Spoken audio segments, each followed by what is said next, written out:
welcome to Sama's channel. तो जनी बात सर सामा के साथ मैं बताऊंगी एक खूबसूरत सी दुआ यहाँ पर।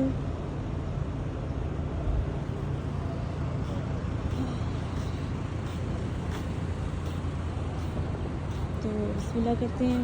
बहुत ही खूबसूरत दुआ है। जैसे कि आपकी किसी से नाराज़गी है, किसी से कोई सख्ती है, दुश्मनी है, तो इस वक्त आप ये दुआ कर सकते हैं। पता है पहली बात क्या होती है? पहली बात होती है कि ये लगती तो उसी को है जो गुनहगार होता है, तो ये उसे लगती ही नहीं है जिससे कोई ख़ता ना हुई है। और आप जब उससे बोलेंगे कि ये इसने ऐसे ऐसा किया है, वैसे ऐसा किया, लगेगा नहीं उसको, ये उल्टा खुद को लग जाएगा पर उसको नहीं लगेगा।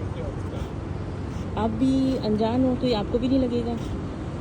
जैसे कि आप किसी के लिए दुआ कर रहे हो या कुछ भी ऐसे शक पे कर रहे हो कि इसने ऐसा कुछ किया है, सबसे बड़ी बात ये है कि उससे कुछ होगा नहीं।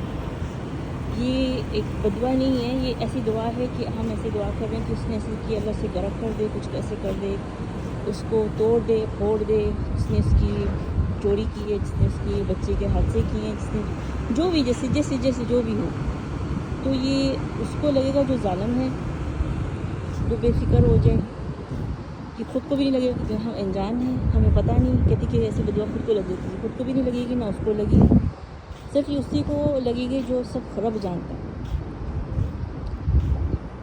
तो इसलिए एक बात होती है जो और आज पंजाबी क्यों निकल रही नहीं पता। एक बात होती है कि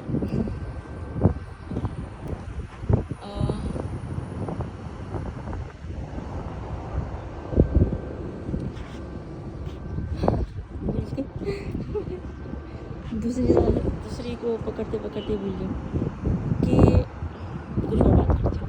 चलिए मैं दुआ निकालती हूँ। एक दुआ है, ये बोलते हैं अल्लाहुम्मा इन्नी अऊज़ु बिका मिन जहदी बलाई व दारक शक़ा। जिसे मैंने मेहनत की है तो मेरी मेहनत ज़ाया नहीं होने दे, जो भी मेरे आगे पीछे है बुरा, ठीक है, तो उसका हिसाब रख। वसूअ अल-क़दा व शमातिही अल-अदा या समीअ दुआ। बहुत बड़ी दुआ है। तो बेफिक्र हो जाएं उसके लिए कि किसी ने ऐसा कुछ किया, आप इसे दुआ कर दें उसके लिए। जिसने भी आपके साथ ऐसा कुछ भी किया हो तो उसकी फ़ैसले वो करना शुरू कर देगा। जैसे कि मैंने बोला हस्बी अल्लाह व निअमल वकील के भी यही मायने हैं। ये एक दुआ है, आप जब करते हैं तो अल्लाह उसको अपने हिसाब में लेना शुरू कर देगा। आप जानते हैं मैं किसकी बात कर रही हूँ? देखिए वो आसमान देखिए, मैं उस खुदा की बात कर रही हूँ। जब अपने आप को हिसाब में रखते हैं, उसको हिसाब में रखते हैं, तो उसे कहीं से भी नहीं छोड़ता, किसी कोना, क्योंकि जहाँ का कोना नहीं है, ठीक है। ये मैं उस खुदा की बात करूँ जिसने एक चीज़ आपको ऐसे बना के दी है कि ये आसमान जो है ना, ये सबसे बड़ी मिसाल है उसकी। 7 दिन लगे उसको आसमान बनाते हैं, इतनी उसने ये हम तो सिर्फ एक ही देख रहे हैं, पर उससे ऊंचे भी दराजात हैं। हम सिर्फ नीचे बैठ के एक ही इसका लेवल देख रहे हैं। तो ये मैं उसकी बात कर रही हूँ, मैं उससे कह रही हूँ। जब बंदा शिकायत करता है ना, तो मजाल है कि वो उसकी बचत किसी कोने से भी हो जाए। तो बेफिक्र रहें कि ये दुआ किसी को अच्छा मुझे याद आ गया मैंने कहना था कि इसलिए कहते हैं कि जब कोई गुनाह करे तो उससे हट जाना, क्योंकि उसका साथ देने वाला भी उसी साथ में आ जाता है। अभी साथ देने वाला का मतलब क्या होगा? साथ देने वाले का मतलब खामोश रहना। मैं तो खा रहा हूँ, मेरा तो अच्छा चल रहा है, ये उसका दुश्मन है, चलो उसको खाने दे, तबाह करने दे, उसके लिए बुरा कर रहा है, उसके लिए सियासत कर रहा है। चलो मैं तो खा रहा हूँ ना, मुझे तो सब कुछ मिल रहा है, मेरे साथ तो बहुत अच्छा है, मुझे दे रहा है, मेरे लिए वक्त पे आ रहा है, मुझे कमी नहीं है इस इंसान से कोई। पर इसको शिकायत है दूसरे से, वो दूसरे के लिए कुछ ख़राबी कर रहा है, उसके लिए प्लान कर रहा है, اس کی کہیں سے کہیں رزق کاٹنے کی کوشش کر رہا ہے. تو یہ سارے جو ہے نا اسے عقل دینی چاہیے. جو اس کے ساتھ اس کا ساتھی ہے اسے عقل نہیں دے رہا, اس سے بات نہیں کر رہا, اس کی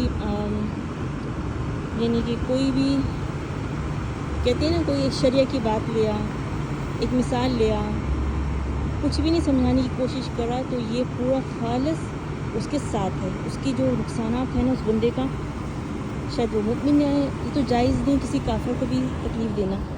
اگر وہ مومن ہے تو کسی مومن کو تکلیف دے رہا ہے تو یہ سمجھ لیں کہ یہ وہ اپنے لیے اس نے سیاپے و مصیبتوں کے دروازے کھول دی. اسی کہیں سے بھی رہایت نہیں ہونے والی, یعنی کہ آزادی نہیں ہونے والی. رہائش کہہ رہی ہوں, راحت اور رہائی نہیں ہونے والی. سو وہ اللہ کے حساب میں آ گیا. تو سب سے یہی میری بات ہوتی ہے کہ ساتھ نہیں دینا, آواز اٹھانا. جو غلط ہو رہا ہے کسی کے ساتھ ہو رہا ہے, کل آپ ہوں گے, پر شاید یہ جگہ نہیں ہوگی, کوئی اور جگہ ہوگی, پر ہوگی, کیونکہ آپ خاموش رہے نا. جیسا کیا ویسا بھرے گا انسان. جیسا اس نے اس کے ساتھ کرنے کی کوشش کی وہ ویسا بھرے گا, پر وقت بدلے گا, جگہ بدلے گی, اور بات بھی وہ نہیں ہوگی, کوئی اور بات ہوگی. کیونکہ اللہ جب سزا دیتا ہے, جب وہ بھول جاتا ہے, اس کی عادت ہے, تاکہ انسان پتہ نہیں کر پائے, اسے احساس ہی نہ ہو. ٹھیک ہے, اسے احساس ہی نہ ہو کہ اس نے کسی کا دل دکھایا, گناہ کی. تو اس لیے یہ بات بھی ہوتی ہے کہ آپ کو نا چپ نہیں رہنا, صحیح کرنا ہے, صحیح بولنا ہے. جہاں پر آپ نے ایسے کی تو آپ اس کے ساتھ ہو گئے. یہ ہر چیز کا حساب اللہ رکھتا ہے. کہتے ذرہ ذرہ کا جو حساب ہوتا ہے, اس کا مطلب کیا ہے کہ وہ ایک ذرہ ذرہ کا حساب لیتا ہے. ٹھیک ہے, اچھا اس نے کیا اچھائی کی, اس نے کیا اچھا سوچا, کیا برا کیا, کیا برا کر دی. تو آپ کو جو ہے نا اس کا خیال رکھنا ہے. یہ دنیا ہے اور اس کا پتہ نہیں کس راہ میں انسان گزر جائے. یہ دیکھیں, یہ گاڑیاں, یہ راستے, یہ سونا, یہ اٹھنا, یہ چلنا, کہاں پر اس کے دل کے دھڑکن اس کا ساتھ چھوڑ دے وہ جانتا نہیں. ٹھیک ہے, اس لیے مصطفیٰ صلی اللہ علیہ وسلم نے رکھا ہے ہر وقت, ہر صبح اسے اپنی گناہ کی توبہ کرنی چاہیے. کیوں رکھا ہے توبہ؟ کیونکہ وہ بھول جاتا ہے اپنے گناہ کر کے, بھول جاتے. اس لیے اس کے لیے لازمی ہے اس روز صبح کو استغفار کر کے اپنا دن شروع کرے کہ اللہ اسے آفت مصیبتوں سے بچائے, کیونکہ وہ بھول چکا ہے. میرے ساتھ اکثر ایسے ہوتا ہے, میں کر کے نا بھول جاتی ہوں. میری سوچ ہوتی ہے میں جو ہے نا ہیلپ کروں گی, بولوں گی یہ صحیح نہیں ہے, یہ نہیں ہے, وہ بھول گئی. ابھی میں کتنی دفعہ کتنی باتیں بولنے کی کوشش کر رہی ہوں اور میں بھول گئی, جو دماغ سے نکل گیا.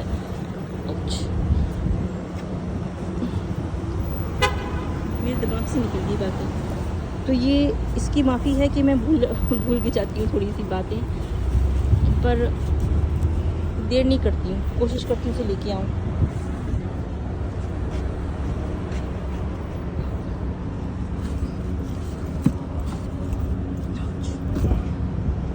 میں جانے کا ٹائم ہو گیا, انشاءاللہ پھر ملیں گے. اسی بات کو کنٹینیو کروں گی, مجھے ویسے ٹائم نہیں ہے. انشاءاللہ پھر ملیں گے. اللہ حافظ.